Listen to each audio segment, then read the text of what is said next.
น้องออมทำอะไรคะรดน้ำตรงไหนนี่เอาน้ำนี้น้ำนั้นมันมีคลอรีนค่ะรดน้ำอะไรมารดใส่ต้นไม้ตรงไหนลูกเอามารดใส่ต้นไม้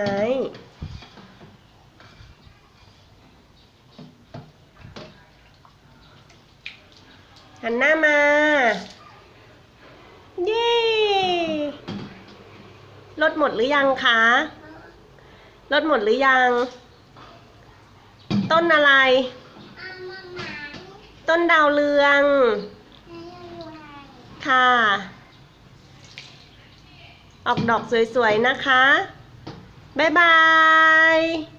บ๊ายบาย